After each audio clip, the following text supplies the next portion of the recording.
We call the meeting to order. Not a problem for anybody? Steve? Not a problem?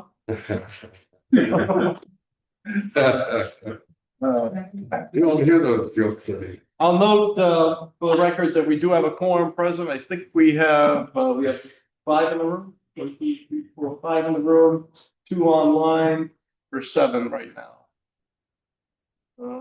7 of 11? 7 out of 11. I know that Zato and Peter Gauthier are not going to be here. I'm expecting Cindy. So 10, and who's the one we're missing? Bill Hall. Bill Hall, that's right. Vice Chair. Okay. So that's the only one we have that is on account for. All right. You have a bunch of those. All right. Busy. Make a motion to approve the minutes of 2/24. Thank you very much. There are some changes, I think. Catherine, did you take a look at those? Or Yeah, they weren't either. There's a couple wording of different sentences. All right. So second with correction. Second, the motion with corrections. Any other additions, corrections, or deletions to the minutes? Hearing none, we'll start online. Obviously, we know the meeting's recorded and all votes are taken by roll call as we're running a hybrid. Did you hear before? Yeah. I heard one. Yeah, that's good. Today. So Christine Nastasio, you're up first. Yes. Greg Velassi, Yes. Mark Kulos. Yes. Sheila Hayes. Yes. Pete. Yes. Joe. Myself, yes. Did I miss anyone? So it's whatever that is. 7-0. 7-0. All present and voting. All right. Is there anybody here for public comment? I don't see anybody in the room. All right, hearing none, we'll move on. No public comment. Any public comment? Last call. Oh, Bill Hull's on. Bill Hull just came on. He's online. We just passed the minutes, Bill. Report CSG.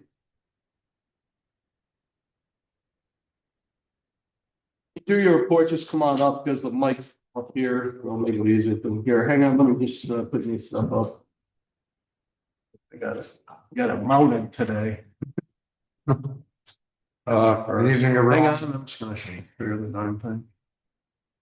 All right, phase 1 projects, continued schedule discussions with Downs for the Greenville project.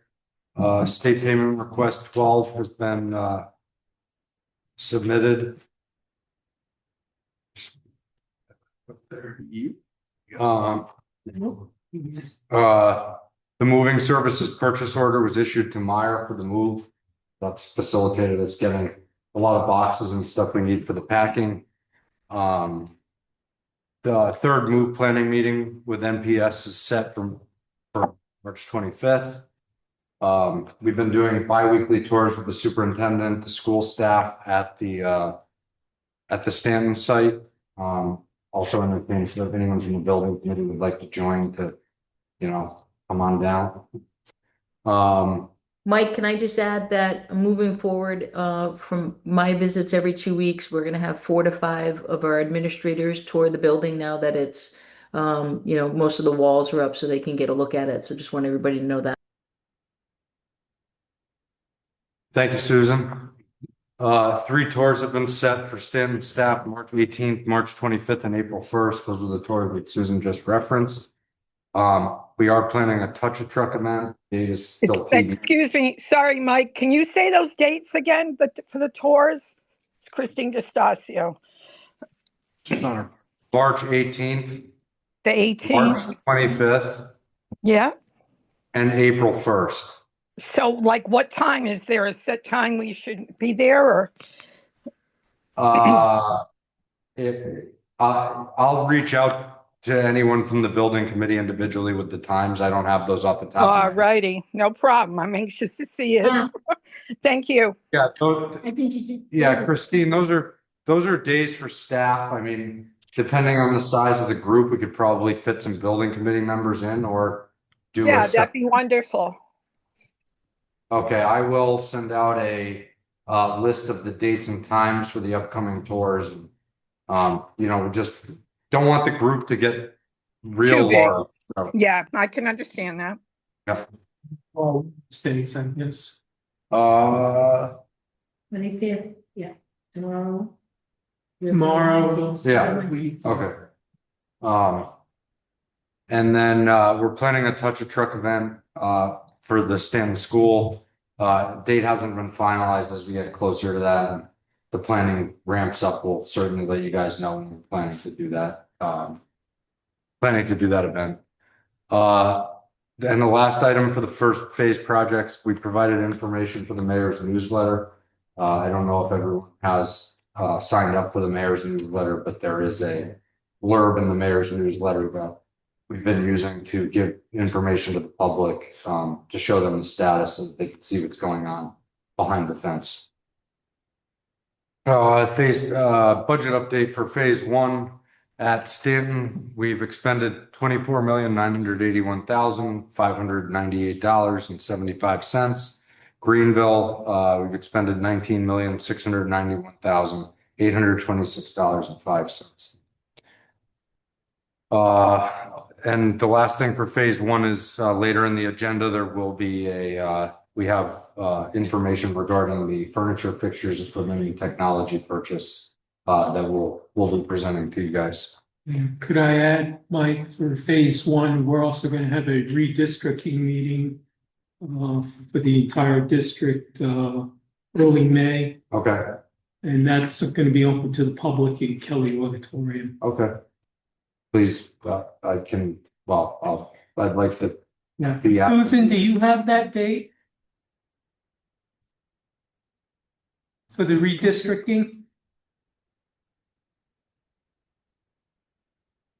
Sorry, yes, I have. It's May 6th at 5:30, special board meeting. It'll be in the auditorium at Kelly Middle School.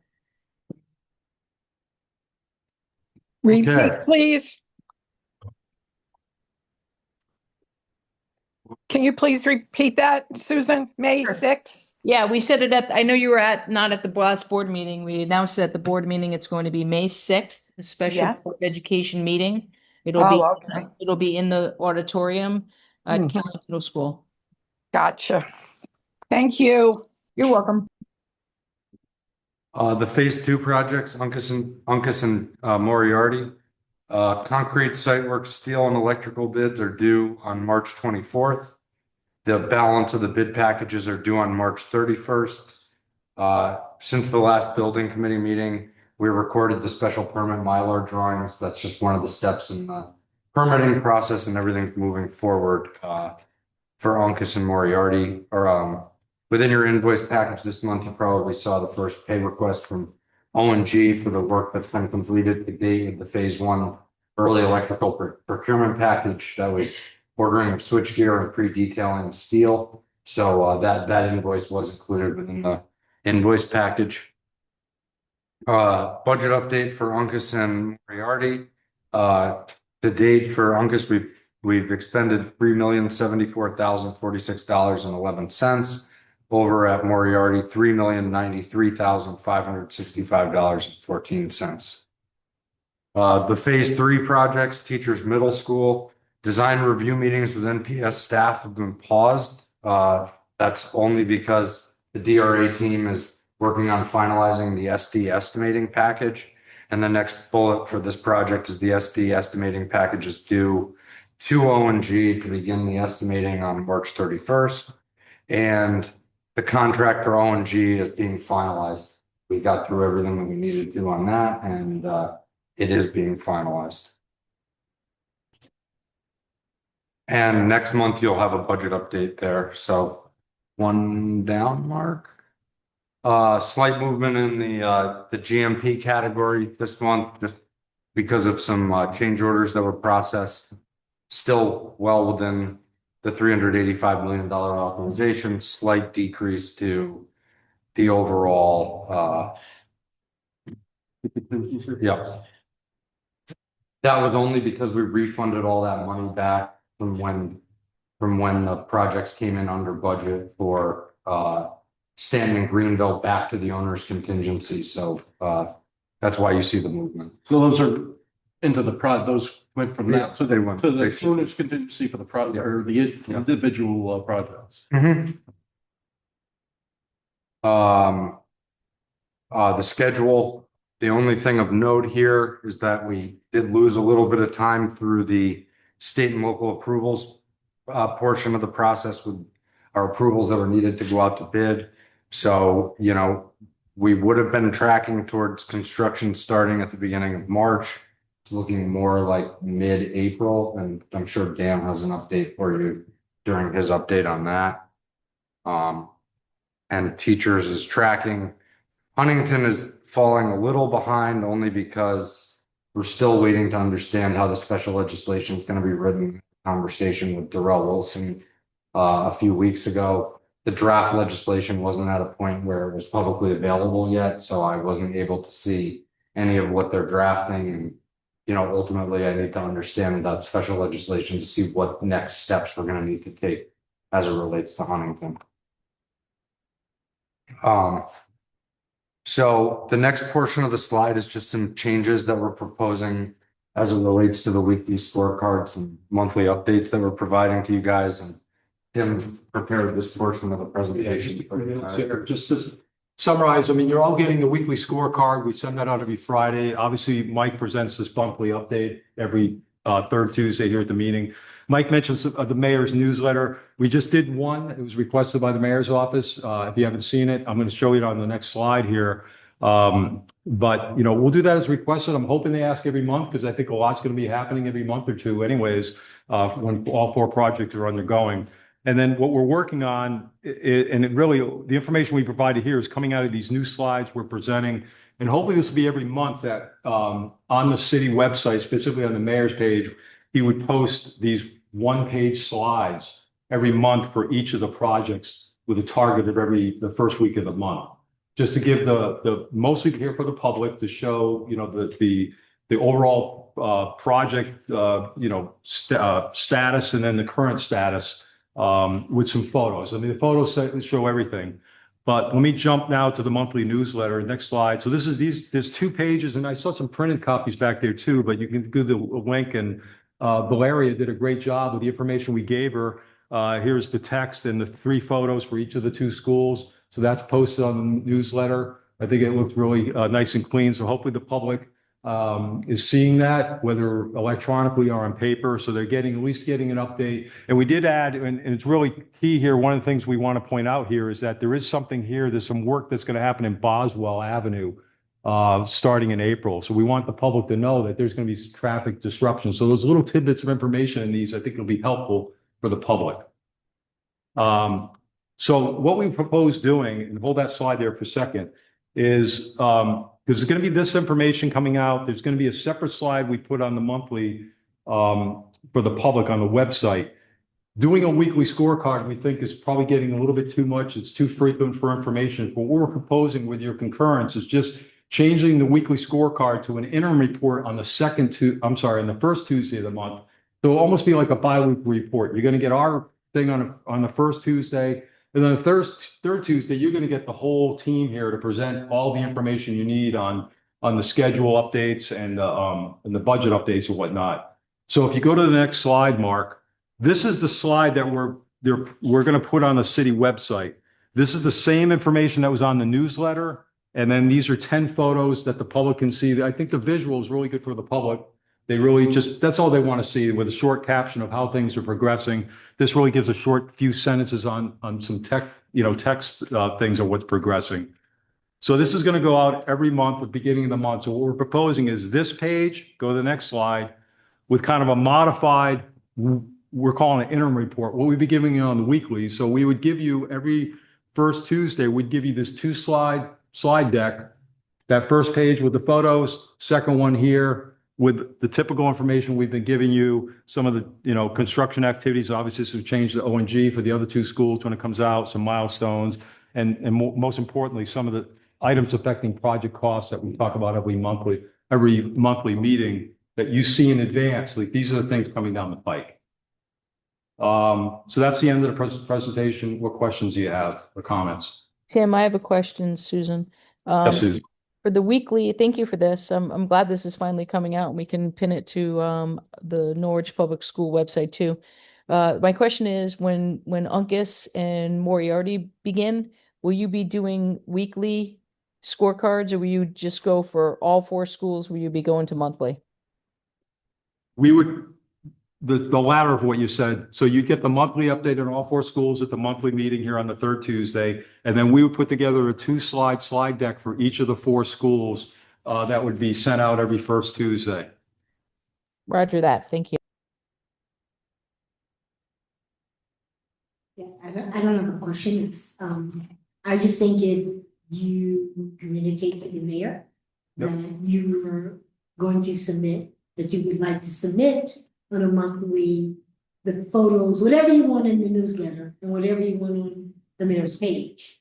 Yeah, we met with him and he said, provide what information you want and he'll post it. So the monthly newsletter, I mean, Wait, no, okay. Yeah, the way you said it though was, Yeah, I get what she was talking about. The way you said it was a little bit different because just on a monthly basis, get with them, make sure they get the information on for themselves. it's the way you said it was that, I- that sure he was going to continue. oh, okay, yeah, I didn't, that's the one thing we didn't settle up was like, I don't I'm know. just saying, reach out to him. Yeah. I'm sure there'll be no problems. Okay. It won't be an issue, I'm just saying, just reach out and let him know that you want to continue to do this monthly. Send Okay, it for the newsletter. For the newsletter and the website on the mayor's, Yeah, the website definitely. I wasn't sure on the newsletter because I don't know how much information, how many pages they want to keep it to and how much information, but we can check with them to Sheila. yeah, I would advocate and say it's important Yeah. information that Okay, would go out on his, in the newsletter. yeah. Yeah, we get, try to get as much stuff out there as we can. Honestly, though, I wouldn't get too wrapped up in the budget numbers because it's not gonna mean anything to a lot of The people. budget numbers won't be anything that goes to the public. I mean, this- it's not, we're keeping it secret. No, I understand that, but this right here is what you would get. Because this is a little bit more details on what you're asking for, especially these things that are affecting project costs. But how they break out and stuff is confusing to people. Yeah, that's why we think the photos are the best thing for the public. And a few. But overall, I like the overall one that Mike shows at the end there that, shows how we're doing overall, and the project contingency and stuff like that. That's the basics, All right. And the mayor's the computer guy, so Yeah. he lives in the digital world. Yeah, so. No, that's- Valeria does as well. Yeah, She's right. really good. Yeah, Anything else? yeah, they're definitely operating in this century, unlike some other people. All right, thank you. Mark, can I just talk a little bit more about the redistricting? I'm sorry. No, you can't. No, go, I'm just, go ahead. Thanks. I just wanted to let everybody know that we did announce this at the Board of Ed meeting on Tuesday of last week, and we are coming up with a communication plan. We'll have that by Friday, but we'll make sure that we do a lot of marketing. So we want the community members there, we want parents there, we want staff there. We'll be presenting an A, B, C, and D with Mike Zuba for 4 different redistricting plans.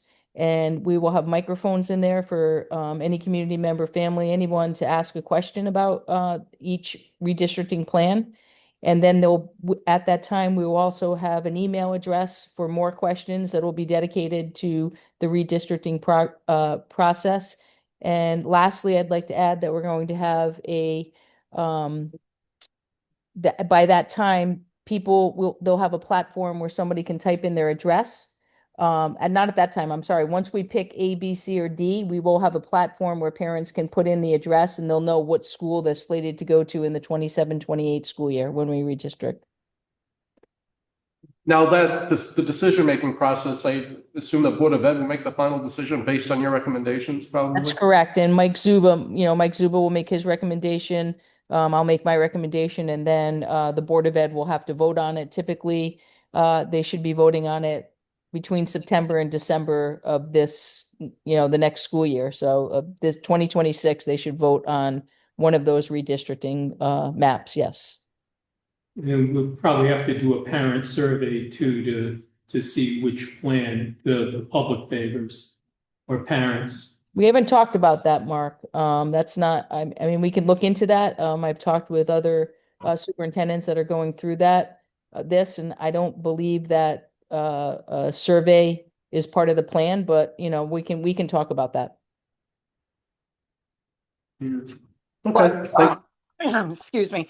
Thank you, Susan. That all sounds very thorough, how you're going about it. Thank you. Yeah, you're And welcome. also, like you said, with the survey, the thing is, people will have their opportunity to attend that meeting that you're having, and you're gonna be sending out a lot of information. So if people aren't well versed in it, it's their own fault and what is going on. And then people can already comment. I don't think a survey is really necessary. And then Myself, they'll be able to ask they're questions. not going to be informed. They'll end up asking questions that have already been answered 5 times, you know. Yeah, and then they'll also have an opportunity to be, you know, have an email specific. That's what I mean. I think Yeah. you're covering all the bases already. You know, I'm always open to ideas. I've Oh, talked I know you are. I know you to a are. lot of Thank you. superintendents that are like Cheshire is going through this right now, and Yeah. you know, I talk to the superintendent over there a lot. So, you know, what I love about it is that what mistakes they make, they tell me not to make. So, Yeah, there you go. Hey, yeah, that's great. yeah, That yeah. is great. No, But always experience open counts to a lot. all right. Thank you again, Susan. You're welcome. Sorry to have a little fun with you there. I hear you. That's okay. I'm not so sorry, but you know. Yeah, you know me. All right, next, I think we got DRA.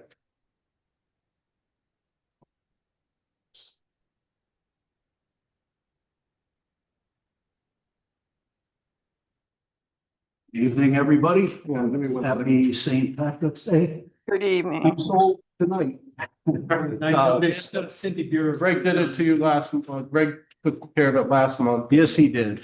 But that, I guess you had a funeral or something. I was out of town with family, yep. And tonight Greg is sick.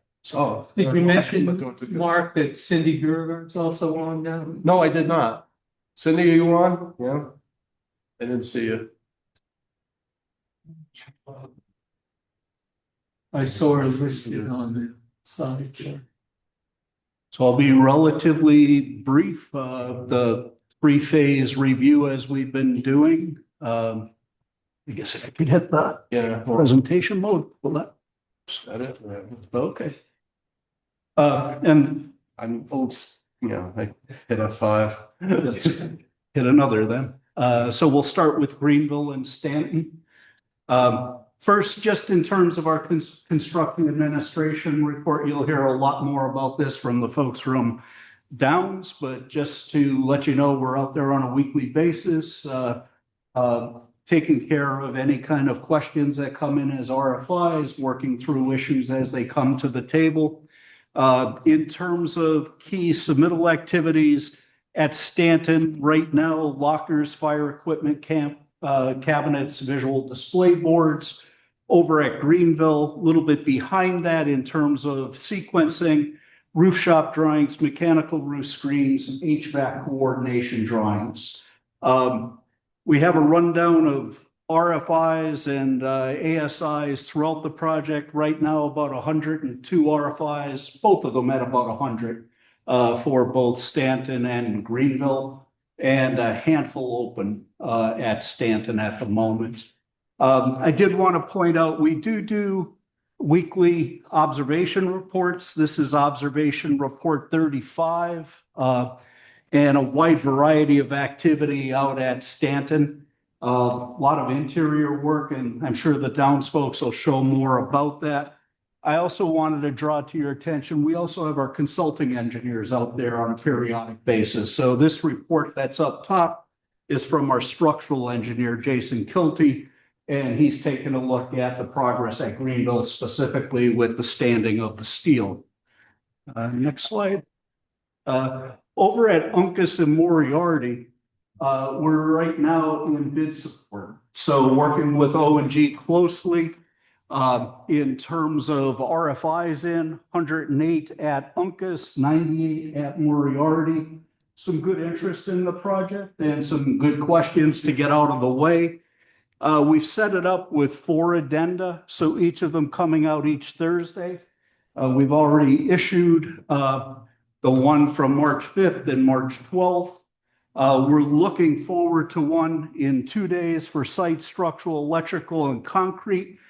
And that's meant to support an early bid package. And correct me if I'm wrong on that, Dan, but I'm sure you'll hit it. Jim, and can I then- just interrupt for a second? I Yes, don't please. see anything on, are you showing a slideshow? Because it doesn't show online. All right, hang on one second. That may be I was just gonna ask too. I was trying to find the right time. I'm not getting anything either. all right. Sorry about that, guys. All right. Let's do this. You see it now? Not yet. Now we do. Yep, thank you.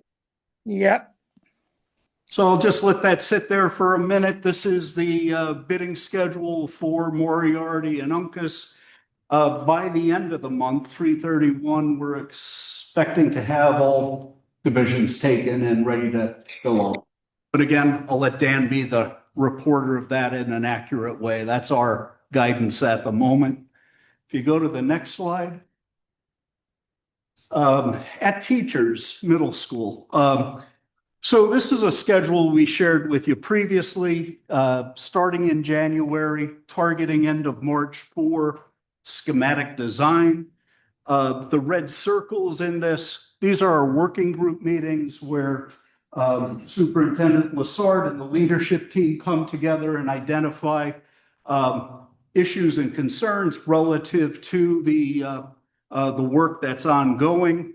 We did do a middle school visit on the 11th of March, just last week, where we had a chance to visit Groton Middle School.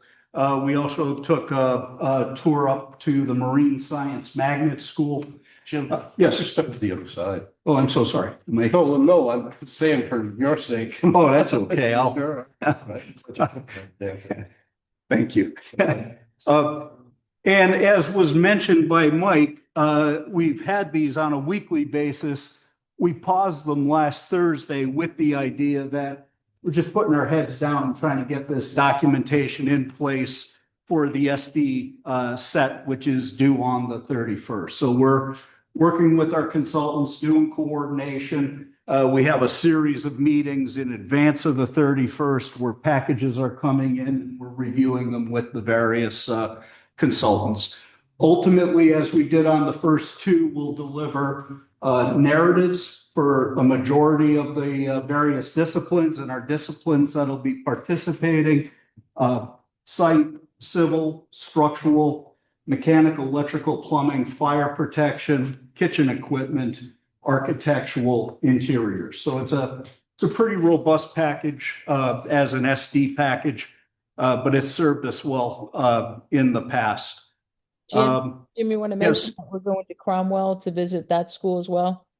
Yes, Monday the 6th, we're going to take one more. Oh, I don't know if it's one more, Susan. I don't mean to be presumptive. No, I think it is one more. Another of a middle school.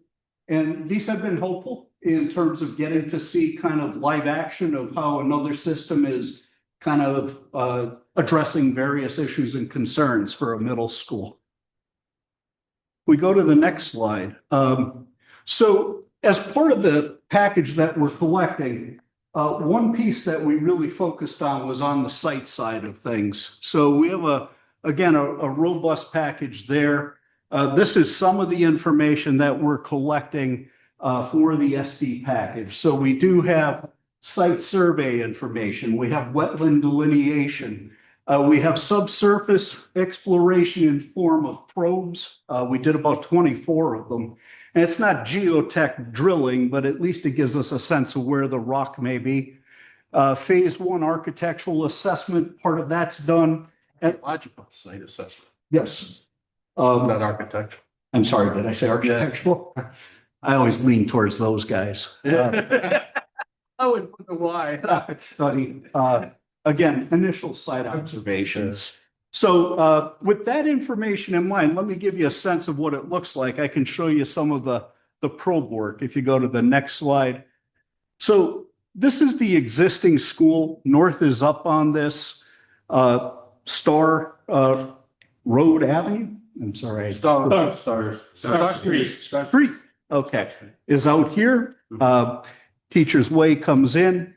And we were focusing on this eastern parcel. And these are 24 probes, so a rig out there setting down a small drill. And then we did these site sections across the site. And one piece of information that CSG was very good at helping us get to was an old set of drawings that actually had sectional profiles through the site. So we're able to compare this new information with assumptions that were made as part of that information that was collected better than 50 years ago. If you go to, we'll focus on two of these sections. So this is section 3.3. This is kind of southmost in that field, if you will. And this was the assumed line of rock subsurface. And you can see when you're eastmost or deepest into the site, it's right at about where it was assumed. But you can see these go pretty significantly deeper, which is good news for us. So we expect some rock to be dealt with, but certainly we feel that we're going to avoid the lion's share of it. And similarly, as we look at section 8.8, this is kind of to the north end of that same parcel. This is the assumed location of ledge, and you can see we're below that by better than 5 feet. So again, a little bit of relief, an occasional knob that sticks up and gets close to what it was, but then others that really drop well below that. So this information helps us in terms of kind of assessing site condition and being able to make recommendation to you. If you go to the next slide, working with SLR, our civil and site consultants, we're looking at these two different zones with the existing building here. And, you know, really asking the question, which would be the better to develop as we get into this? And we have set up this matrix with a series of kind of concerns, questions, things that we might wonder about. And then working with SLR, just doing a comparison between the north building zone A and the east building zone B, a comparison of the two.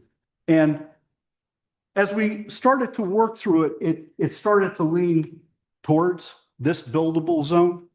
And I highlighted a few of these along the way: construction complexity, volume of earth moving, feasibility of retaining existing utility structure.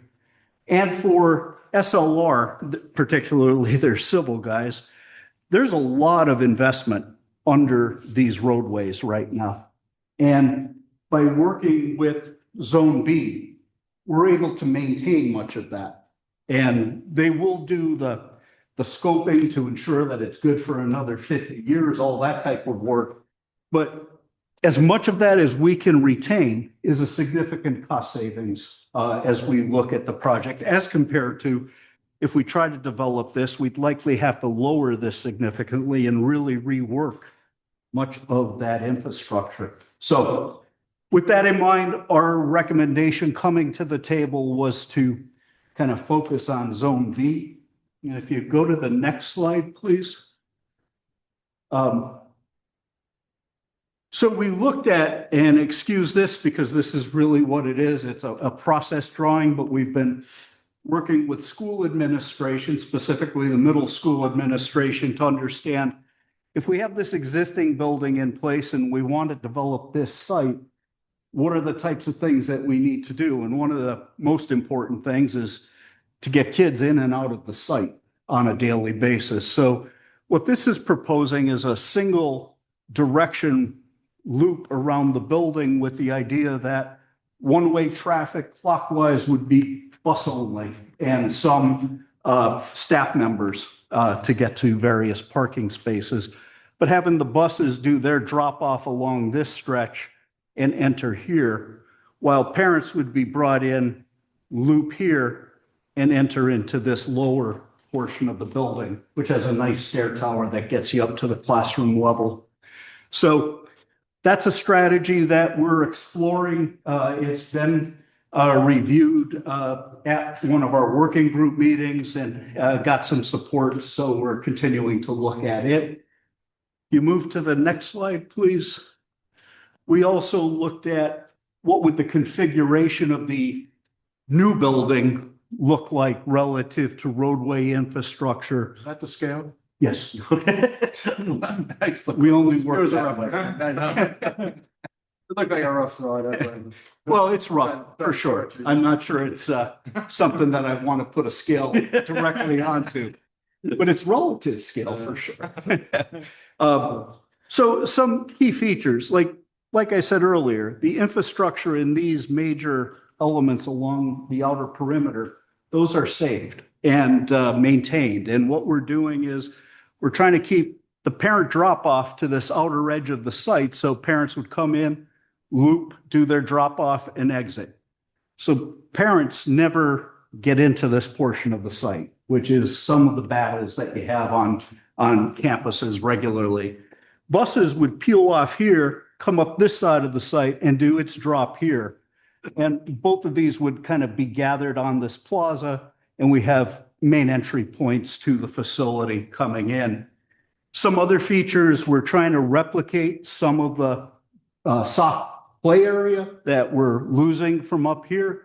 One of the desires of the school is to get a hard surface play, basketball court, that type of thing made available, and with some proximity to the gym that it could be used at times in off seasons where in the spring and fall, you might be able to get kids out on hard surface, but not out on a field. So that's about what I want to show from this. If we go to the next slide, I can share some of the development. And this was really the lion's share of the work that we've been doing over the last several months with the working group. I've done something terrible to you. I've taken what you're now looking at this way with north up, and I've rotated north this way. So this is basically that bus drop off on this side and the parent drop off coming across to here, just to orient you. But this is the first floor level. And this cross section up here gives you a sense of there's that existing grade that meets the existing school. It steps up in the site. And so at this first level, it's this captured area depicted here. And we have these color coded by area, various things like classroom, science, workroom. We do that because our main thrust here in working with administration is to try and understand what are appropriate adjacencies, what are the types of things that need to be together, and what are the things that need to be apart from one another. But in this layout, main entrance, public space here, gym entrance, public space here, opportunity, as we've done in all schools, to segregate this off after hours so that you have control of the building, where you don't have to expose all of the academic wings when you're using the gym or the student dining after hours. If you go to the next slide, we'll step up to the second level. And you can see this is highlighted. We're up at the second level now. And one of the conversations that we had was how are we going to organize the grade cluster groups? And that's something at middle school level that's important to the educators. And what we have, this entire grouping of spaces is the sixth grade cluster. We have a mirror of it over here, same type of spaces, seventh grade cluster, and directly above it on the third floor, eighth grade cluster. The clusters are divided into kind of 6A, this 3-grade grouping here, and 6B. And that affords some flexibility for the educators in terms of separation of students if necessary, and other ways of just managing the overall population within the building. If you go to the next slide, I can share, this then pops up, and we have the eighth grade as a standalone cluster at this level. That's the only that's the third story of space, but it's 2 stories at this grade level. If you go to the next slide, we did do some massing study to try to understand existing building, what we have proposed right now with main administration entrance, gymnasium entrance, sixth grade cluster, and then seventh and eighth grade cluster stacked. Common spaces are kind of knitting it all together. Music, the media center, art to the back. And I believe that's what I have to share with you this evening as an update. Super. So I like that design where you have circles within circles. And then you've got all basically the open public areas all on that first level. And you know, you can close off the second and third levels for evening events and whatnot. So Yeah. you know, there is really no access to those areas, you know, for public events. Yeah, that's been a goal on each of the projects so far, and we've been able to employ similar strategy. And from a overall safety standpoint, I mean, that's great for, you know, safety concerns too. Can't help. All right, right, thank you. Any other questions? Right. Thank you. Towns, let's see, oh, I got queued up here. Yes, you know, let's do Stanton first. I know Greenville's first one, I'm doing, but I guess. Yeah, you can go.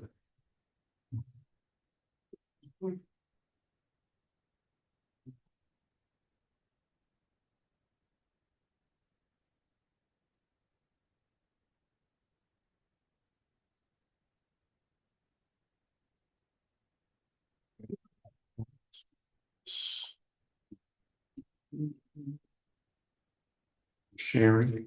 Yeah. Sharing is caring. Okay.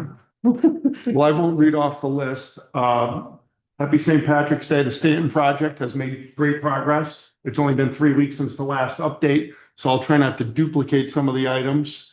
I think some of the milestone items that we completed in February are a lot of CMU masonry work, setting of rooftop equipment, and then continuing to make progress with our drywall finish and getting ready to start some finishes, flooring in the next couple of weeks. So I'll show you some progress photos, and that's the front main entrance. Is there, I don't know when you bugger. Why don't you do that? So main entrance of the school on the left-hand side, the masonry veneer is complete, and you can see we're tented in, and that's area B west elevation. It's now, and they're a little better than halfway, about 3/4 of the way up on that facade now, just up to the windows. That would be the last of the masonry on the classroom building A and B. That's the rear of the building, gets a lot of sun during the day, and that is basically the transition between A and B as you work through that area. And then the next photo is looking down, looking south down the east elevation of classroom area B, which is also completed. Scaffolds coming down, masonry. A little muddy there last couple of days. Yeah. We set some rooftop equipment last week. All 4 DOAS units on the classroom building have been set into place with the associated condensing units. And you can see the framing, structural framing for the screen wall. And I think the next photo gives you a really good look of what that screening is going to look like. That galvanized steel frame will get infilled with what looks like a louver, basically an upside down louver, so you can't look up through it. And that's your screen wall for the rooftop equipment. Looking from the classroom building over towards the gymnasium, roof is complete on the building. The spray vapor barrier is in progress. I think that yellow area is the last area that got completed today or tomorrow. Curbs were set on area C, the gym and cafeteria last week also, so that we'll be ready to set the last 3 rooftop equipment in the next couple of days. Typical classroom, that's a blue classroom in the area A, looking at the outside window, and then the next photo is looking back at the doorway. And then as we work our way down the hallway into area B, we've got a green color. So all the entire upstairs of the classroom wing has been first and second coated, and the ceiling grid is installed. We're starting to trim out the ceiling and get ready for the flooring subcontractors. Two-tone. Gymnasium is complete. CMU exterior walls at the gymnasium are complete. Framing is in place. And then also CMU in Area C is also complete in February. Exterior walls, the area that defines the kitchen, and then the mechanical and electrical room in the next couple of photos. Exterior wall at C. Electrical room. And then the generator was also set into place last week as well. Switch gear scheduled to ship this week. Tomorrow should be on site next week. We're pouring our housekeeping pads tomorrow, ready for the gear to arrive, communicating with NPU. The goal is to have the power on by the end of April, first week I'm back. We have updated our schedule, expanded it to reflect how we're finishing the building. It's many line items. It's 7 or 8 pages. I won't go through that, but we've expanded the schedule to kind of reflect how we're building the building. Classrooms, area A, first and second floor, B and C. Because as you can see, the job's in many different stages where we're finishing classrooms in one area and still building CMU in area C. So this schedule is going to be a more helpful for us. So we race to the finish. Any questions? Questions for Chris? Thank you. Hearing none, Frank, I guess you're right.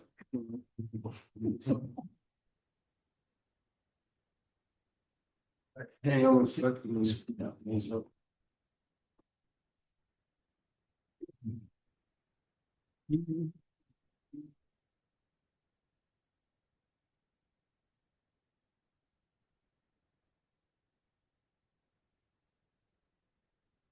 All right,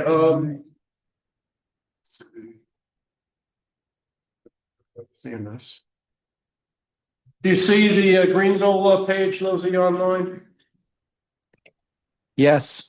Okay, thank you. Hey, good evening, everybody. I'm filling in for Kyle Lantini tonight. I couldn't make it this evening, so I'm going to be brief with my update. In terms of the work completed, we've substantially completed all of the structural steel for areas A, B, and C. That would encompass sequences 1 through 18 on the slide there.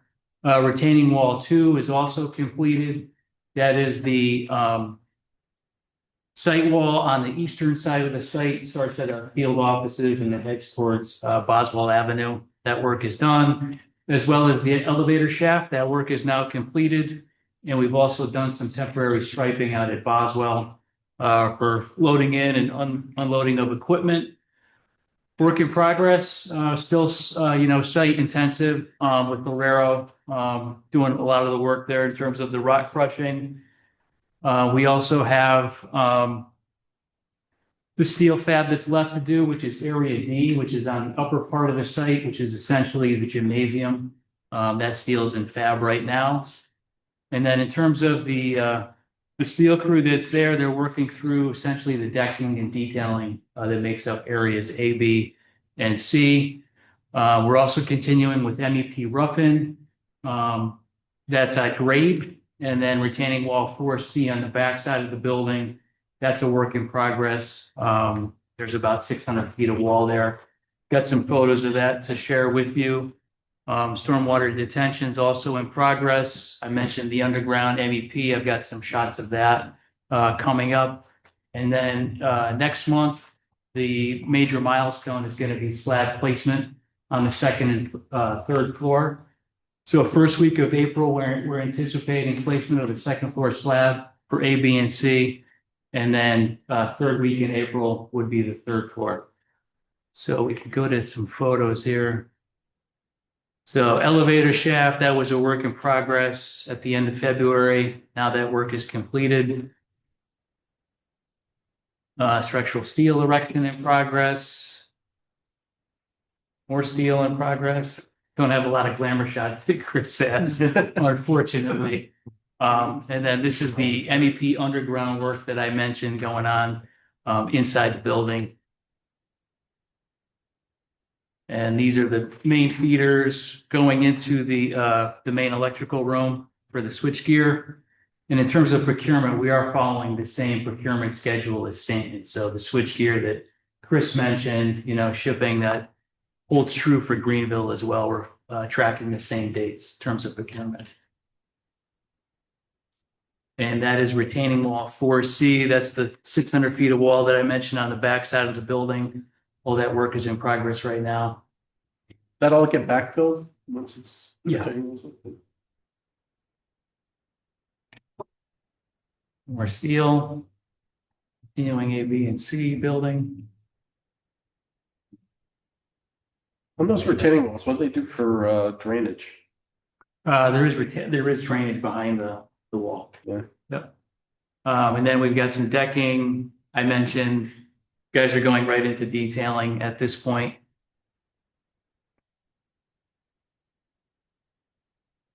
And then we got some more underground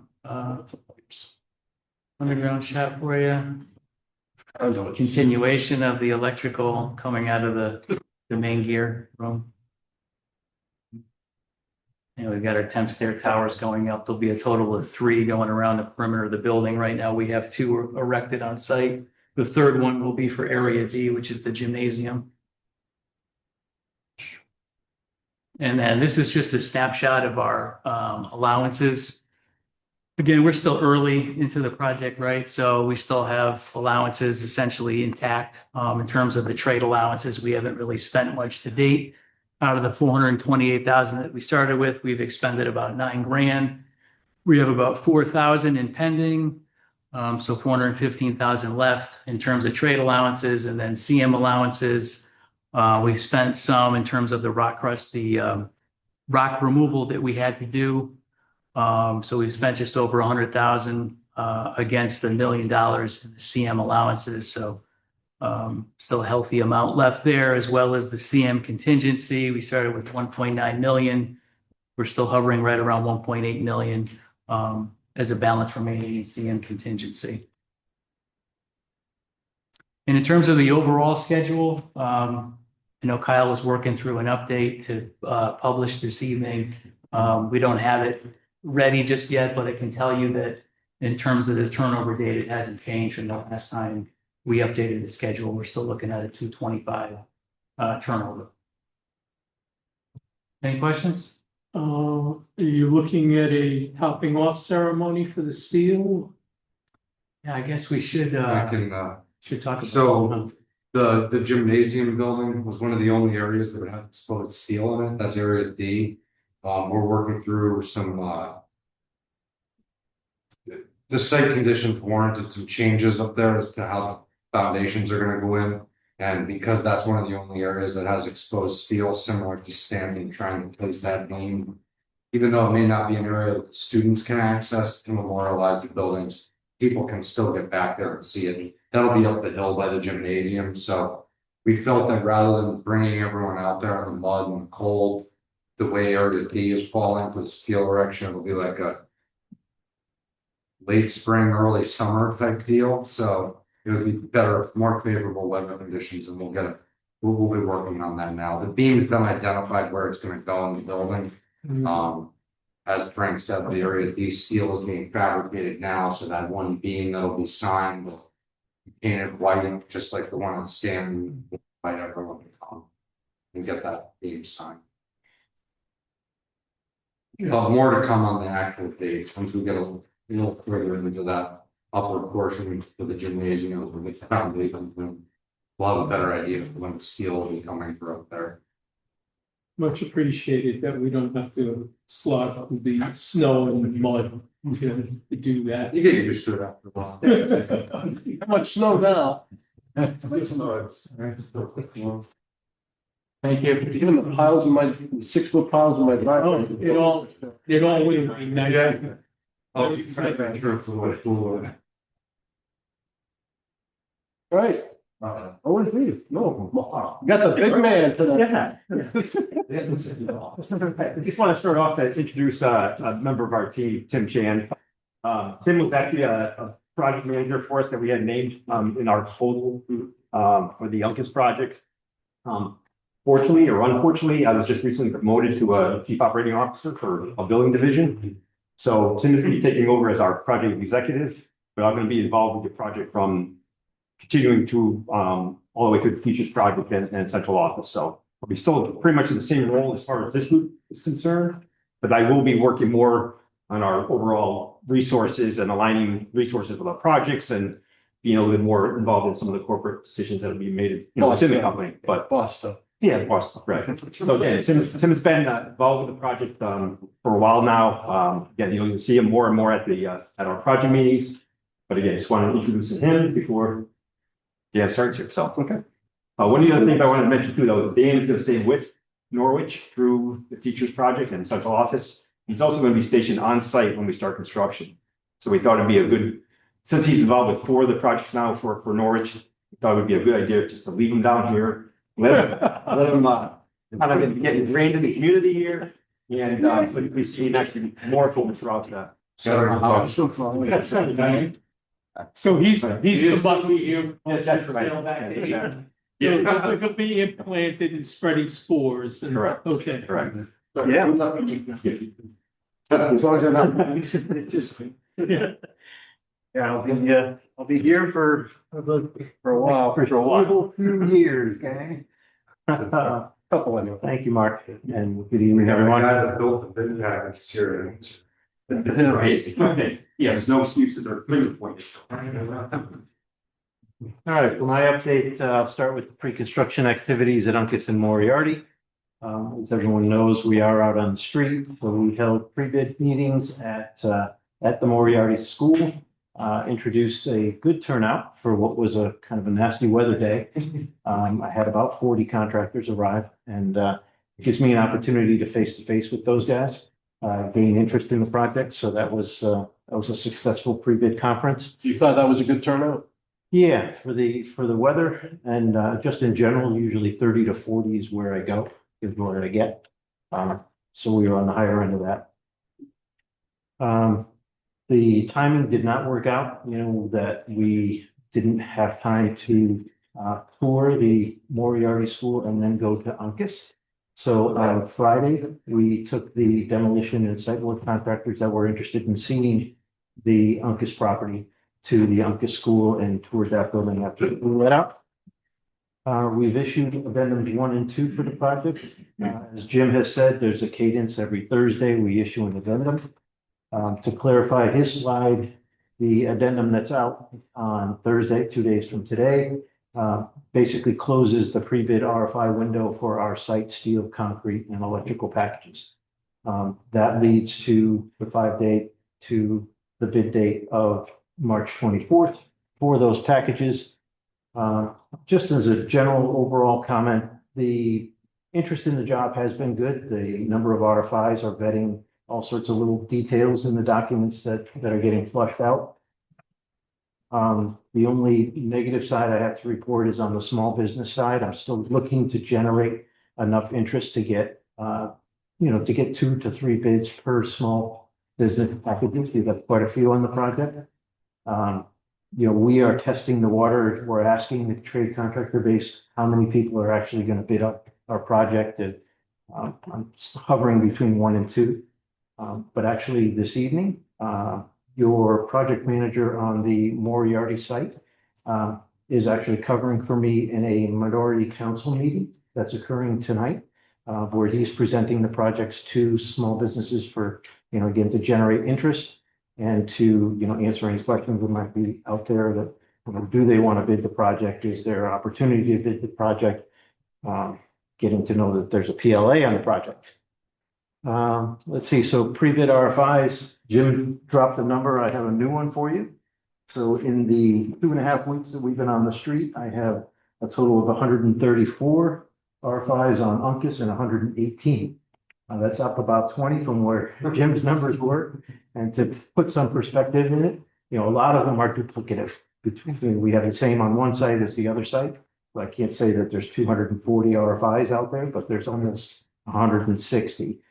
And that's what I do, you know, in the pre-construction part here, that's what I'm day in and day out, you know, researching questions, asking questions of the design team. And then we updated the pre-construction schedule. Upcoming items, pre-bid RFIs continue to come in. We are expecting the bids for site concrete, structural steel and electrical next week. Then it's rapid fire to scope review, low and usually second low, in order to present to this committee on March 31st, recommendations for award on those packages. And then on the 31st, I'll be pulling in the balance of the bids. Unless I have to move out, right now there's quite a few tile and casework RFIs. A lot of detail in those two packages. You can see from, well, not quite yet at Stanton, but you'll see in the finished products that you have on these schools, the tile and the casework is extensive. So I may have to push those two, but the goal is to get those numbers in on the 31st so that when I speak to you on the 31st, I have some global budget information as I ask for the approval to award. So we're looking for a special meeting for the 31st. Yes. Still on track for that. Let's see, so then I move ahead to the teachers project. I sat in a couple of the staff coordination meetings between DRA and primary staff at the school. I got a good feeling of what was going on in the space development. I also had the opportunity to understand the site work and the pre-exploration work that's been done. The information that Jim shared has been shared to me, and I've shared that with our estimating team. They have the ability now to use what is existing contours and some rock elevation information so that they can put that information into AgTech and begin to provide quantity information. That's all in advance of the SD set of documents, but it puts us in a better position to help DRA as they literally site the building, moving at 5 feet or 6 feet, or how that actually works to minimize earthwork on the site and rock. So that's the first comment to that. And then I'll be looking forward to the dates that Jim gave you for their document development series, and then planning our estimates behind that, and the approvals and going up to the state and putting the project out for bid for the next for our spring of 27. I'm just gonna, Catherine, are you available for the 31st? Currently, yes. It's just gonna be, it's just gonna be a Zoom anyway. Yeah. So the other backup to to my presentation represents the pre-construction schedule for Uncas and Moriarty. Didn't change on the bid phase portion of that schedule. But the good information is the effort of Tim Chan and Mike Zerio, project managers, developing the construction schedules. They did reduce the overall duration from our 328 days now to shaved off 18 days. So we are down to, we were at 338 days of construction. Now we're at 320.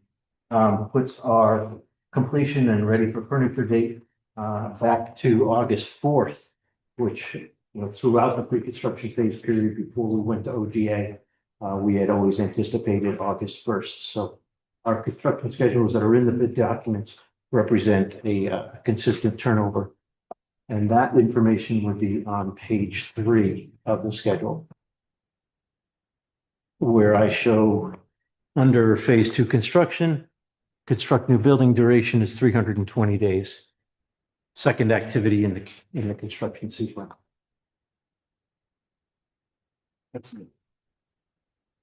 So what's your projected groundbreaking date? Right now, April 23rd. If we move ahead and I can put contracts in place any quicker, my goal is at Uncas to try to get some mobilization and some tree removal done ahead of that date. Recognizing that the week of the 13th is the school break. They return on the 20th. I've never been able to get contracts in place in less than 3 weeks, but if I can do it in 2 weeks, I'll be on that site or you're within time. Are you willing to begin and mobilize contractors, letters to them? No, contracts and insurance and bonds. Yep, insurance has to be in place and executed agreements. They protect us all in the process. That's internal, this OG's contract with the trees. Right. So we had a letter of intent from you, Mike, then fine. Oh, Just, to mobilize? it? yes. Okay, all right. Yeah, physically on the site. They're that- mobilized as soon as they that- get that would that be the- letter of intent. That would be the goal, to get letters of intent issued on that March 31st special building meeting. Yes. Yep. Yep. And then there will be. Yeah, with letters of approval to release letters of intent. We would issue those letters on April 1st. And then as fast as I can put boots on the ground, as fast as I can get contracts in place at insurance and bonds. And do you anticipate any blasting or rock removal? Not on the Moriarty site. There's a small questionable area when you drive into the Uncas property and you turn right into the parking lot. The elevation of the existing utilities, they don't take a straight path. So why did they take a left and go around something? So part of our initial work, as soon as the trade mobilizes the site, is to do some test pitting to pick up, because that's where the new sanitary, new electrical lines all run up. The future driveway is right through what is the existing parking area. So they'll be sampling, they'll be doing some test pits in there to confirm elevation. It's probably too early to anticipate anything at teachers' site B. There's not much, well, all the investigation that was already done. Showing that the bedrock was lower than anticipated. Exactly right. So now we map that contour, that elevation of what we predict the rock to be. And then we can use that to facilitate DRA's decisions on actually where the deepest, how far does that first floor push into that rock? Well, if there's one thing I'm paranoid about in the rest of this project is the site work at teachers, so. I mean, after Greenville. Those challenges, nothing you can do, not too much you can do about rock and blow it out of there, so It's about siting, and then to your point, that's where, the information that we feed into the Ag Tech program allows us to try to balance the property better. Assisting DRA in elevation, and location. Where the exterior improvements might elevate to in order to balance the soil removal. That's part of the process. Well, luckily at teachers, it's only a half floor really width-wise on that. yeah, first- so I mean, it's first nowhere level. near as bad as with Greenville. Yes. Yeah. Nope, I think Not- Greenville is not- challenging. I don't think it's possible. Yeah. Any questions for Dan? Hearing none. Yeah. All right.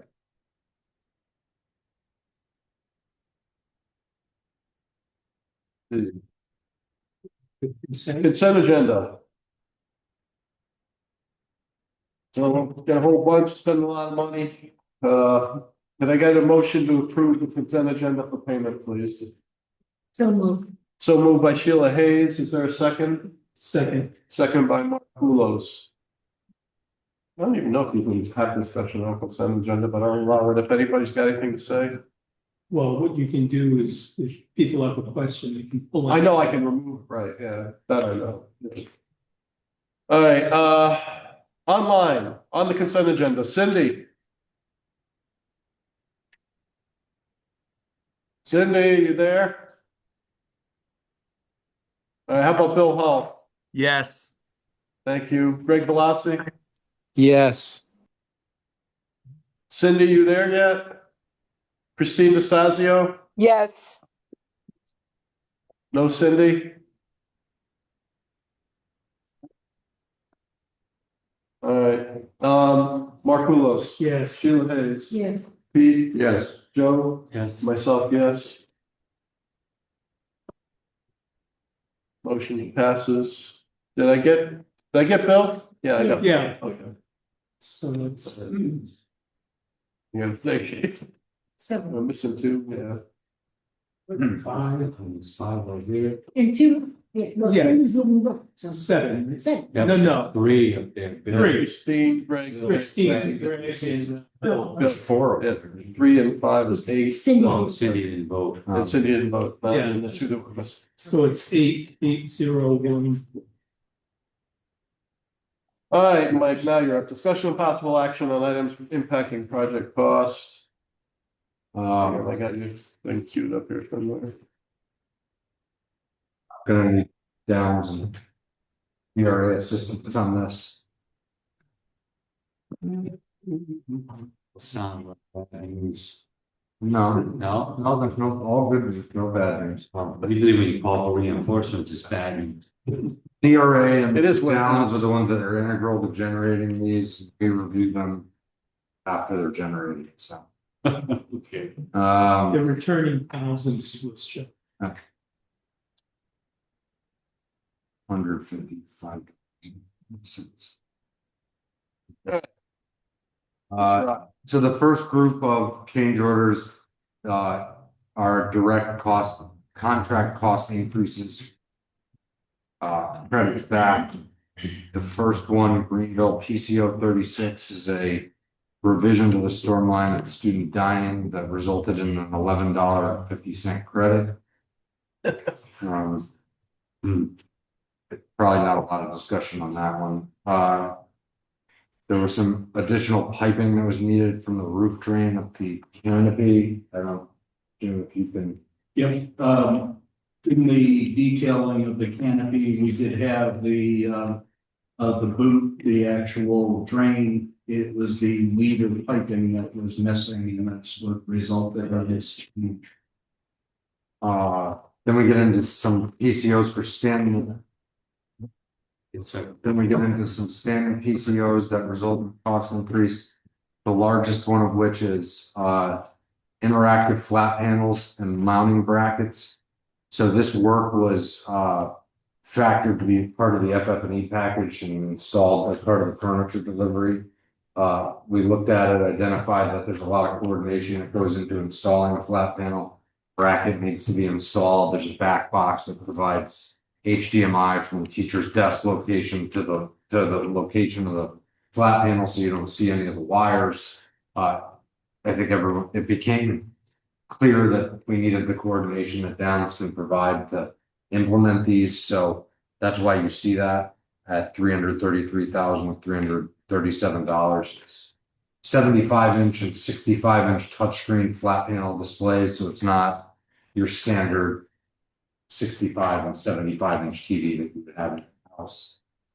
Installation and bracketing, well, that's included in there. We wanted to make sure that we provided it as a turnkey package where, you know, the guys building it or installing it and then making sure that all the connections work properly.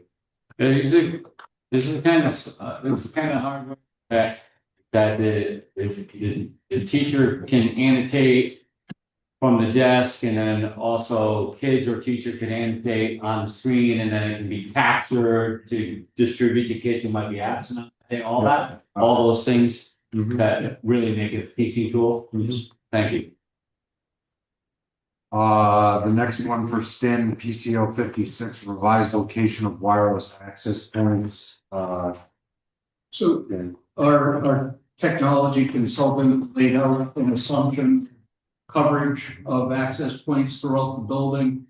As the devices started to land in some coordination with the district in terms of specific areas, was found that some of the access points needed to be relocated, and there were a few additional adds to that. And that is the result of that, those changes.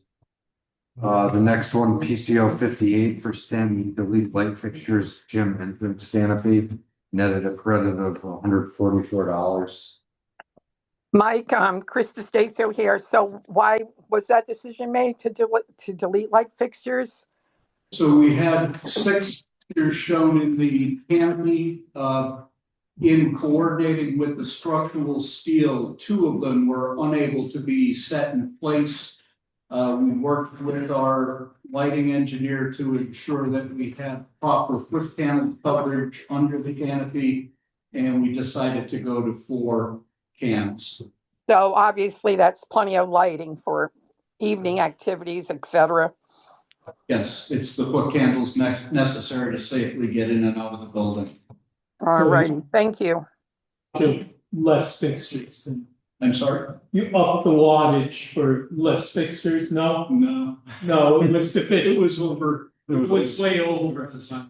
Yeah. 33%. Okay. The next one is Thank you. Stan PCO 60. For the addition of a handrail at the loading dock ramp. So Yeah. this, our initial interpretation of the ramp at the loading dock area was that it was a service ramp and therefore did not need to meet ADA requirement. The code consultant in reviewing it in the last review determined that we should carry it irrespective as an ADA. It required us to put a handrail in as well as the guardrail that's there. All right. PCOs 7 through 11 don't result in a contract cost increase. They're coming up. 7, 8, and 9 are coming out of an allowance from either a contract allowance or GMP allowance. Greenville PCO 42. If you've been to the site just outside of the trailer compound, there's an area of the site that needed to be flattened and cleared. There ended up being a knob of rock there. That just so happens to be directly between test borings that we did. So it's not like lack of foresight caused this issue. It just happened that at Greenville, 2 test locations and there was rock right between them. So it couldn't have been factored, but this was tracked on a time and material basis. CSG was monitoring the work as well as Downs to ensure that the hours that were spent and equipment that was used was indicative of the work that was completed. Greenville PCO 46, additional tree clearing, revised scope. This kind of came out of the tree clearing that was done at Greenville. There were additional trees that were identified that could come down. We marked these out, reviewed them with the city as a whole. The cost for those additional tree removals amounted to $6,800. If you recall, there was an initial tree clearing PCO, then there was a credit given back on the tree clearing, and now this is Then we went back and reviewed. Final reconciliation of it. Basically. Stanton PCO 61. This is premium time only. This came out of the overtime allowance in order to maintain and accelerate the schedule to the end of the project. We are extending overtime for certain trade contractors strategically to come in to get extra work done. That helps the schedule and the overall project. In a lot of cases with this, the city is only exposed to the premium time portion of the cost, meaning that the base cost for the contractors to work is included, but we're only Just the paying for the half time. premium, the component after the straight time. That the amount of that one was $14,085. Items 10 and 11 will not result in the contract cost increase. These are being paid from the Downs construction contingency. PCO 32B is concrete winter conditions. As part of the package, there's a good, well-written memo on the cover of PCO 32B.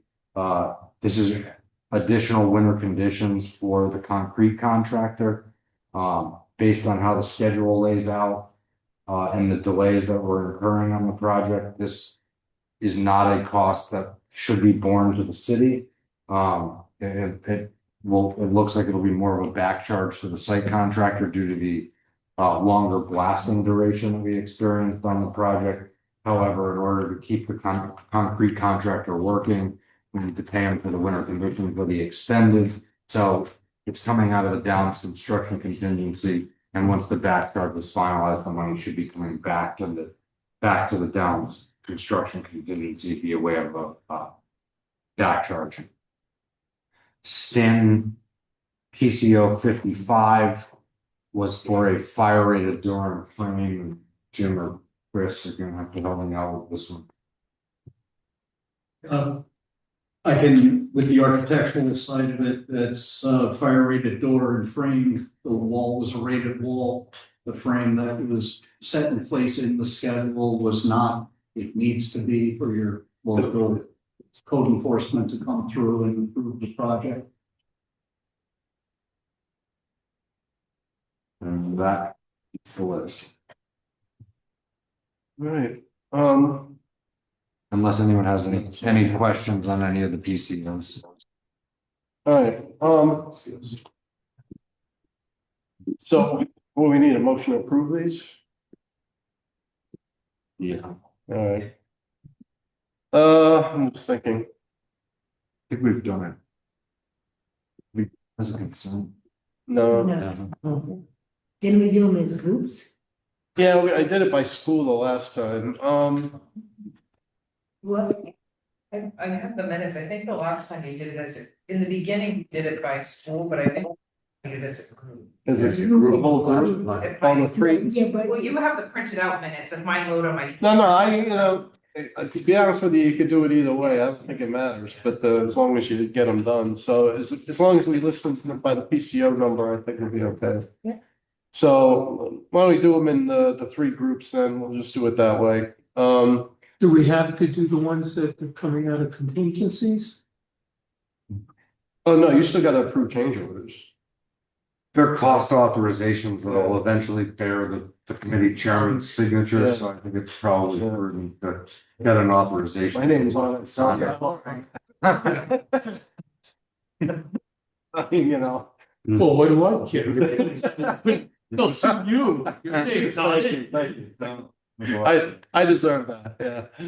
So, all right, so we'll do 1 through 6. PCO numbers 36, 39, 54, 56, 58, and 60. Make a motion to approve. Yeah, by Mark Kulos. Is there a second? Pete Procco is the second.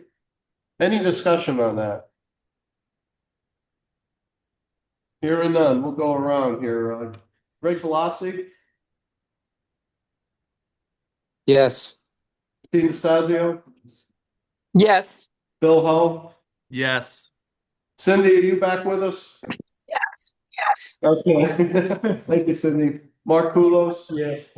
Sheila, Pete, Yes. Joe, Yes. myself, yes. I think that's 9. 9-0. No. Is it? 4 and 5. 4 and 5, yes, you're correct. All right, Her math is good. She can math. yeah. You would think I could count, but I did that for a living for, years. Stay on the right. Yeah, stay on that's right. All right, next group, 7, 8, 9, PCO 042. For Greenville, 46 for Greenville, 61 for Stanton. Is there a motion, please? So, By Sheila Hayes, is there a second? Second by Pete Procco.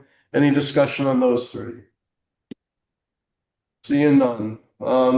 Cindy? Yes. Yes. Yes. No, she's there, I see her. I got her on the thing. Christina Fazio, Yes. Bill Hull, Yes. Greg Velocity, Yes.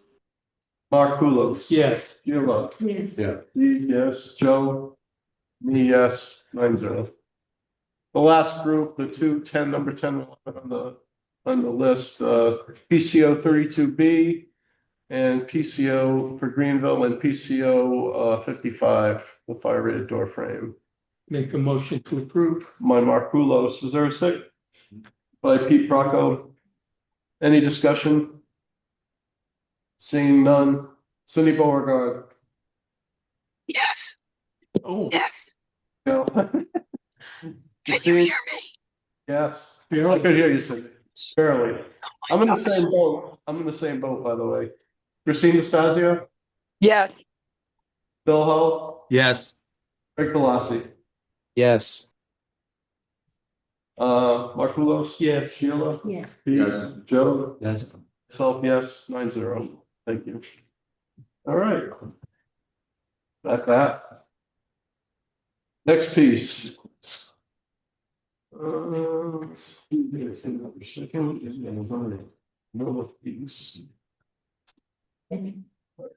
Discussion of possible authorization for the city of Norwich purchasing agent to issue purchase orders to various future and furniture and technology vendors for state project 104-0118N John B. Stan Elementary School. I think we got some.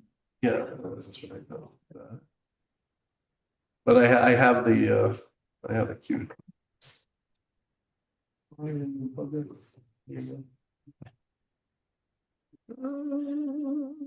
we go.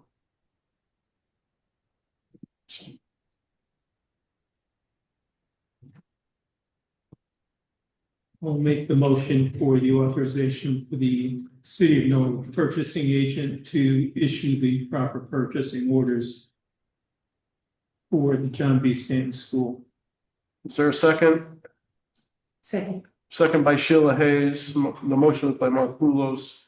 And under discussion, Mike. Make it larger. Actually, I don't think so. So over the past couple months, DRA has been coordinating a furniture, fixtures and equipment package. That package was brought to the building committee a few months back for approval to of the estimated cost to get us through a plan completion review with the state of Connecticut. In the first column, the categories of items, if it's technology, are listed. That the top table is for technology, the bottom table is for all of the furniture items that are part of the package. Computer cart charging carts is a difficult one because it's both technology and furniture, so we left that on the bottom. Right now, you know, the estimated values, the actual cost of the technology equipment did increase from the estimate that was approved at the last building committee meeting. A lot of that, I believe, can be attributed to the fact that there's a lot of chip shortages within the computer industry.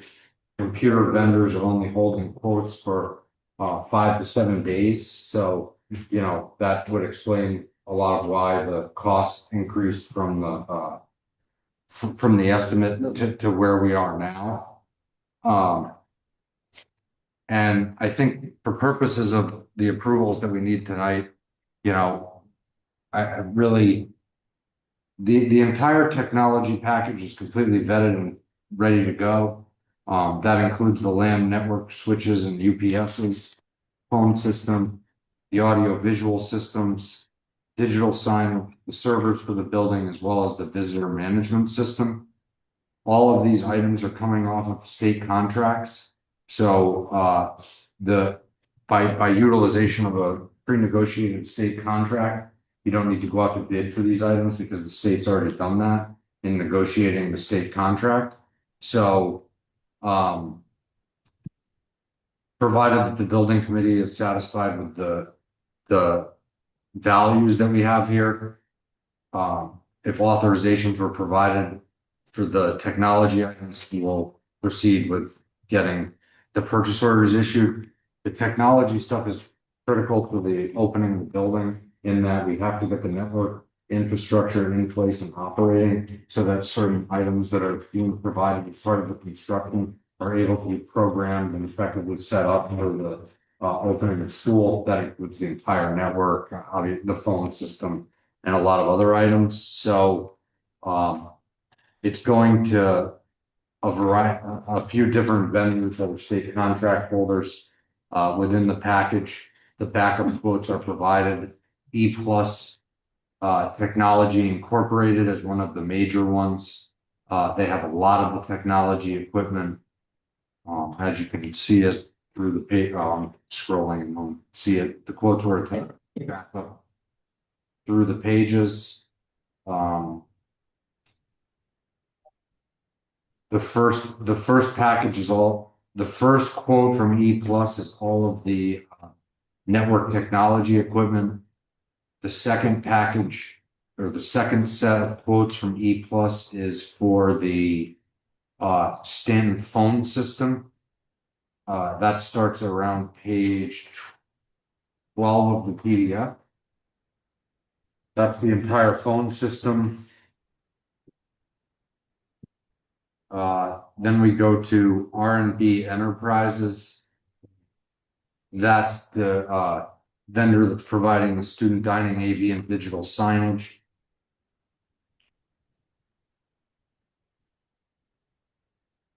Then we have another quote for E Plus, which is, it appears to be servers. Then following that on page 23 is the visitor management system. You can scan your ID with it, prints the label and the tag for you to be a visitor within the building. The picture one? Yeah, the picture one runs through a bunch of databases. Yeah, wrapped. And that basically concludes the technology package. Now, will that change have to be approved by the Board of Ed also? The Board of Ed approved the original estimates, so there should be no necessity to bring this back to the Board of Education. It's only a financial impact at this point, and anything that needs to be re-reviewed by the state. Okay. So it's just strictly a dollar amount change, not an actual itemized list change. No, the itemized lists have not changed. Still looking at the same stuff, just a different dollar amount. That's why we're. Yeah, well, I know I've been looking like on Amazon on a search that I bought over the summer was like $279. It's like $489 now. So I was looking at 15 grand not too long ago, and now it's, 26. I do have a question. The existing telephones, which are not very, what happens? Are they gonna? Because it was only because I remember this whole telephone debacle. When we. New school.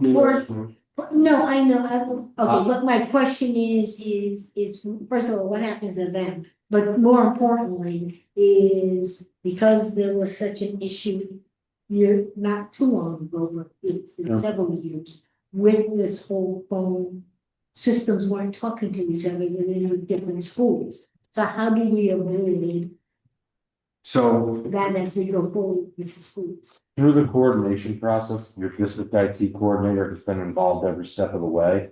When we were selecting the phone system, initially they were looking at what was called a Zoom phone system, and the one that ultimately is being purchased for the schools is a Cisco-based phone system. Okay. The school district, I believe, is a preferred Cisco client, and that a lot of their equipment is through Cisco. So, and the phone systems talking to each other was a big portion of the discussions that ensued. So, they will communicate with each other. As it relates to what happens to the existing phones, I'm unsure. I'll have to reach out and get I'm not sure. I think the existing phone system, Susan, if you could correct me, was the vendor out of business now? For the phone systems are obsolete now. Yeah, right, no. We have to find them, we have to find them on eBay if we have to get an extra one. That's, you don't have to resign, they are obsolete today. It's a state of the art. Going forward, because it was such an issue, make sure we don't avoid that going forward, is to make sure that we are selecting a phone system, or whatever technology, will be able to integrate seamlessly with the other schools, that's it. All of the parameters that relate to the phone system have been discussed with Norwich, has been the district IT coordinator. So, all the design decisions that were made were at that basis. Okay, right, but I mean, going through the purchasing of it. All I'm saying is, we're not gonna get 5 seconds. 2020. We're not going to get through teachers, let's say, and all of a sudden, the systems that we're buying. So I think what Sheila's trying to say, before the project is completed, we don't want to invest in a system that's going to be obsolete for the final phase. We're not to talk to each other. Right. That's really what I'm concerned about, since I know what happened the last time. Well, if you buy in, I just did a phone upgrade about 4 years ago at one place I used to work, so now, as long as if they're putting Cisco stuff in, if everything's Cisco, you shouldn't have any problem. So that's the bottom line. So they're all gonna be on the city network, so they're compatibility. It shouldn't be, programming, I will tell you, can be tricky depending on, how many different models you're working with and what you need to do specifically. So, my particular case was a little different, so. But because I have security concerns, but they can, I've spent quite a bit of time on the phone with people in Singapore trying to appropriate these things. So my follow-up question is, can that be the tools? Can that be? Oh, yeah, so the quote amount for LAN network switches and UPSs, $345,827.93. Oh, you can just do the totals. Yeah, just 746. I'm just saying. The technology package, the estimated value, $653,051.34. The final quoted cost for the technology system, $746,888.30. So if you. May I ask, so this probably covers something like for the conference rooms, right? So you can have call-ins from people participating? Telecoms? Yes, I guess that's what you were calling. It's nodding yes, so I'm gonna say yes. Yeah. I would hope that would be a no-brainer. That's what I'm hoping, but sometimes it doesn't happen. Yeah, so Mike, maybe just give us the difference, the red numbers there between what was originally quoted and The what technology package changed. after it was finally quoted was $93,836.97, in excess of the original estimate. And then the other pack. Okay, wait a minute, before you, so it's the superintendent, so Yeah. Susan, I'm here. yes, okay, so help me understand, based on the conversation we had a while ago, is this the technology package? So the phones aren't the technology, but the technology package that we were talking about were the Chromebooks. When we originally started talking about new technology, because they'll be 5 years old going into the new schools, at the time the state was going to reimburse for 80%. That's no longer true, as we all know. So we need to start talking about the phone systems weren't part of that package. It's the technology, the Chromebooks and the iPads. And the iPads, okay. But Sheila, you bring up a good point about the phones too. We're very concerned about that. Our phones go down all the time. It was. I will tell you, personal experience, it's only as good as the network. So then it'll be a great new network. It was never properly addressed from the beginning. It was a fiasco. Yeah. So I guess the question is when do the Chromebooks and the iPads? The Chromebooks and iPads are not included within these projects. No, I'm asking when. Like When what? when will they be identified? as part of these projects. They're not part of the project. They're not covered under the grant. Okay, so they're outside the grant and, Well, they can be included as part of the project budgets. It's just not. They were not factored into any of the budgeting because the state of Connecticut does not. If you buy any type of movable computers, they're ineligible for reimbursement. so that's gonna be sent. If we just, I will tell you, we could do it, but we would have to add it into the, whatever we're bonding and stuff like that, so. Susan, help me. What I'm saying is we're not going to see that coming, that technology, we're not anticipating that technology being part of the big package. The school construction program. Right, okay, that's it. So It's I on think what Sheila's talking about, so I'll piggyback off to what, Sheila, this conversation, let me know if this is what you're looking at. We know that it's not 80% reimbursable. Could it still be part of the school project? Because we're going to be going into new schools with 5-year technology that doesn't necessarily work with the technology that's being put in the new schools. So Matt Warzika, our IT director, has come up with some quotes for both Stanton and Greenville, and then he will come up with quotes for Moriarty and Uncas right after that. So it's either we put it in our school budget or we find a way to put it into our building project. I believe the short answer is yes, we can do it as an unreimbursed cost, so that's. Okay, I so think it that's couldn't come, sorry. Well, go ahead, Mike. I don't know the magnitude of the cost of these computers, so Yeah. without knowing, I don't want to make an agreement that it'll fit. It's informed agreement. Do we have a guesstimate as far as I haven't what we're looking at? provided any Something like numbers for that. It's a little over $400,000 per school. We have Alright. 2 detailed estimates for Greenville and Stanton. Thank you, Bob. And if we have to find some way to pay for it, so if it doesn't come here, it's going to have to come out of the operating budget. Yeah, so roughly for all 5 schools, probably a couple $1 million. Yeah, that's a pretty good ballpark. That's correct, yes. It's going to be $500,000 per school by the time the school is over. Might be. If not, Sheila, I just want people to I want people to understand that when we first started this, originally it was going to be part of the 80% reimbursable, and that obviously changed over time with the state, so.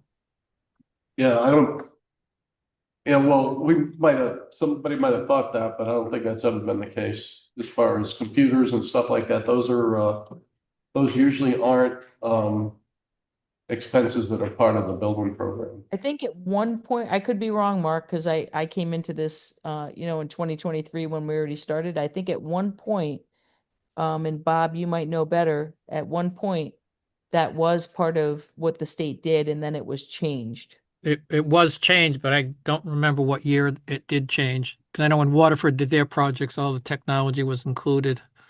And then the state's rationale was that it's a 3 to 5 year useful life, Right. so we're not bonding for it. Exactly. And Bob, the DRIP program does not cover this either? No, it would not. Okay. Well, it's something we probably should talk about offline down the road, because that's until we get a better handle on the cost we're dealing with the other schools. I wouldn't want to commit to a couple $1 million on something like that. Well, with cost escalation, 2.5 to 3. Yeah, it could be for the entire, all the schools. It could be depending on what happens. Well, Stanton's only 4 or 5 months away. Right. All right. Bob, do you know the lead time on this stuff? How long does it take? I can check tomorrow with Matt Wazika, and I can send you, Mark. I can send you the estimate for Stanton. He has it itemized by. Yeah, it's not my email. Just drop me a note. Let me know what's up there. Yep, we'll do. I'm not saying no out of hand, Susan. Just we got to be careful. That's all. Yeah, understood.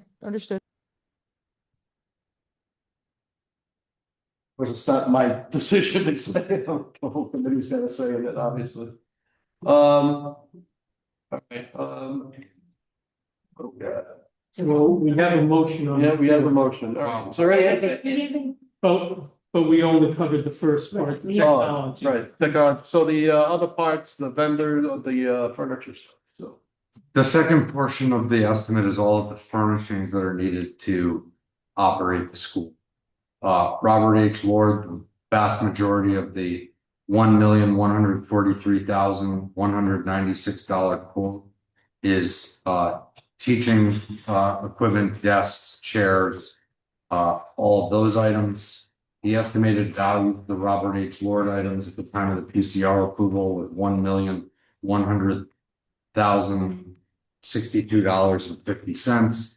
Since that time, this quote has gone up $43,134.17. The second item for approval within the furniture package is Lakeshore Learning. That's all of the pre-K and younger student teaching materials that may spill somewhat into the kindergarten areas. The original quote for these items were $83,866.39. The quote that was received back is $84,175.13, approximately $300 over budget. The nurse's office and the community health furnishings, we are still awaiting the final quote on those items. That was not included within the package that came through DRA, so that's being still re-quoted. Blick art supplies. Well, I should preface this in a different way as well. Any quotes that are received that are under $10,000 can be purchased directly from the vendor and still be eligible for reimbursement. The state has a purchasing threshold for school construction projects up to $10,000. I'm speaking with Bob Castronova, the city purchasing agent. The $10,000 threshold that the state uses will be accepted for purchase of items within these packages. When you see stuff such as the next item, storeroom metal shelving and flags at $13,184,085, which was the estimated value, we would need to then get 3 quotes for these items because it is in excess of the 10,000 state purchasing threshold. But then the Norwich purchasing threshold would kick in because if it's, in our case, over 10,000 but less than 35,000, we need to get 3 quotes in order to fulfill the requirement. And we don't have a final quote for that.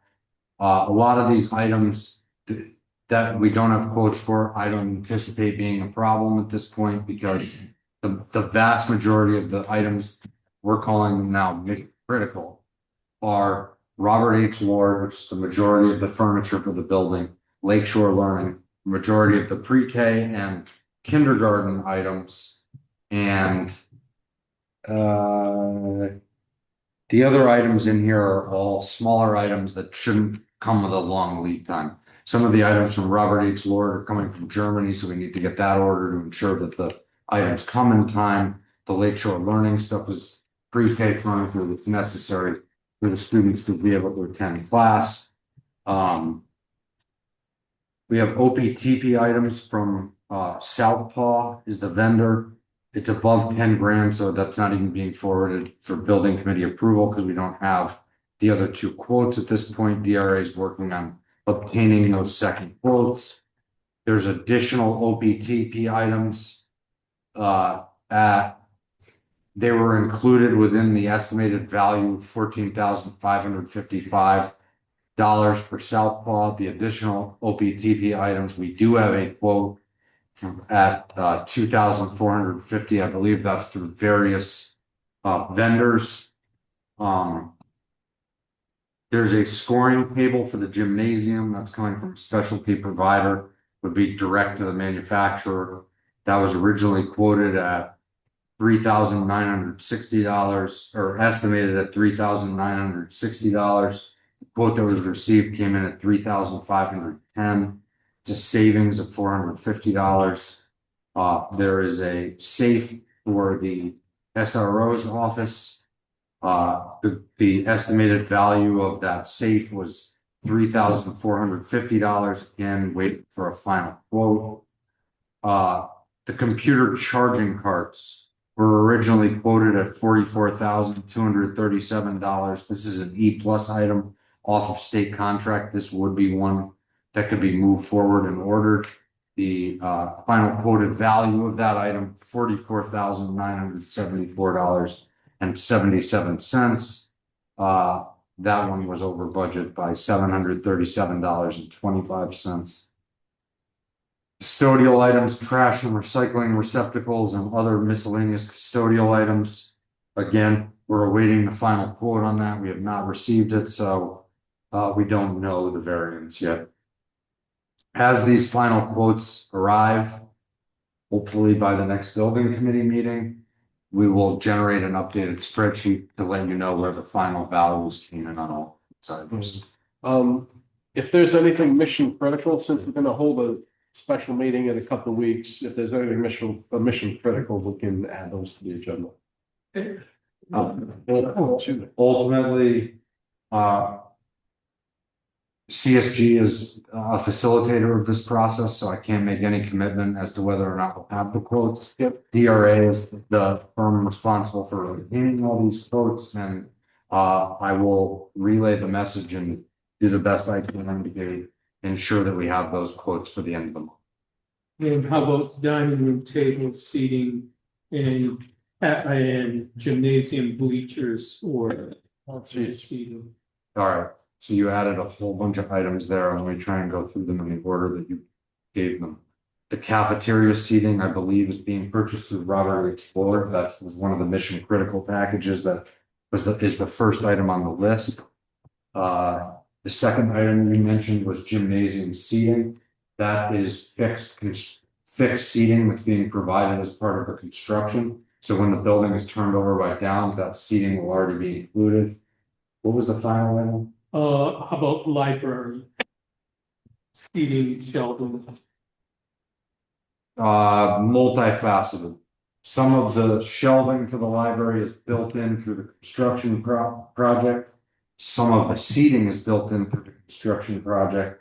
There will be miscellaneous items that will be purchased for the building through this FF&E process. I would imagine that about 90% of those items would be coming from the Robert H. Lord quote, which is the first line. Summary sheet. And administrative staff, furniture. Administrative staff furniture would be coming through, the vast majority of it, I would imagine, would be coming through the Robert H. Lord furniture quote. Potentially, pencil sharpeners would be coming through a secondary supplier. The rest of it, and trash cans, obviously, the rest of it would be included within the mission critical packages. Do we have blinds or shades for the windows too? Any blinds and shades that are provided through the project are included through the police construction project. So can you read the bottom numbers? And what you do? The estimated value for the furnishings for the project was $1,292,013.81. At this point in the process, the value of the quotes is $1,286,729.57. At first glance, it would be under budget. However, we are still missing 4 final quotes at this point, and the OPTP items for South Bar are not carried over because it's over $10,000 and it's not off state contract. So we're working through that. It's difficult for me to try to predict to you where these cost increases are going to land without the final quotes that are necessary to prove it out. Right, and my follow-up question is, are you asking us to approve the quotes that you have? Yes. there. And then you'll come. Only back. the ones that he has. The only ones that you have there, and then you'll come back when the other ones are ready. Yes. And there'll be a Yeah, separate. and you'll get a whole new spreadsheet that has the updated values. I apologize for the presentation of this. It was difficult to try and It's okay, I just wanted to. establish, given. But the technology package is complete right now. You're not gonna come back with updated quote for the technology part of it. I do not plan on coming back to you with any additional quotes for the technology packages. So just for the 4 or 5 categories you listed. I will say that the technology quotes are caveated in that Right. these technology vendors are only holding pricing for 5 to 7 days. Right. So the first thing that I will be doing tomorrow is visiting Mr. Castronova. Yeah, that's one. Okay. What? Thursday sounds good. And if that doesn't work, Friday's also open for me. Good enough. All right. Any other questions? So basically, what we're talking about is just the stuff that's on this sheet displayed here, where we have an actual quote amount. The items that I would say, if you were to highlight them within this list, all of the items within the first table, right? LAN network switches, UPSs, phone system, audio visual systems, digital signage, servers, and visitor management system. The Robert H. Lord quote, the Lakeshore Learning quote, and the computer charging carts quote. The rest of which we'll order at a later date once the purchasing requirements are fulfilled. Yeah, but those we need. They don't, Those those other items don't come with as long of a lead time. That's right, you're down in the weeds for me. I just wanna know what, we have a first and a second, I just wanna know. Oh, yeah. If we could just move on with the motion, the motion is to approve the various furniture and technology vendors for the state project John Stanton as presented, which covers everything overly discussed just now. Everything in that green column, Okay. but we actually have a quote. So we just need the all in favor. Right. All right. Is there any other discussion? Hearing none. Christine DeStazio, Yes. Bill Hall, Yes. Greg Velasi, Yes. Cindy Beauregard.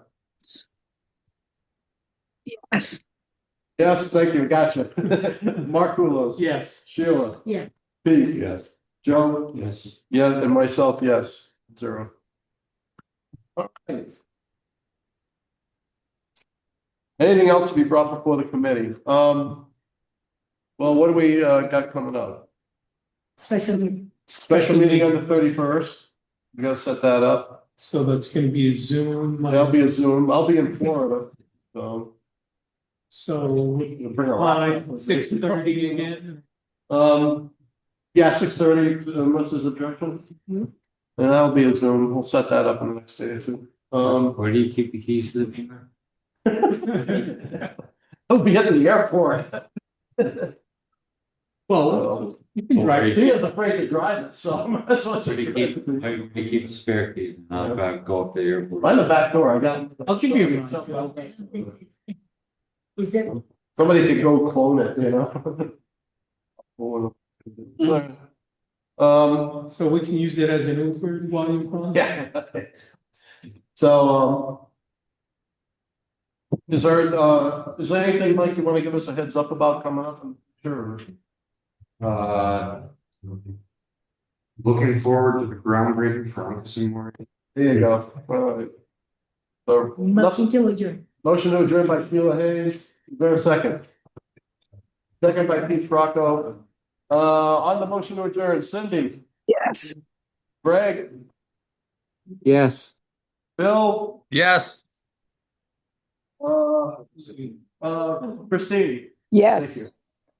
Mark, Yes. Sheila, Pete, Joe, myself, yes. We stand adjourned at 8:31 p.m. Thank you, everybody, for coming. Good night, everyone.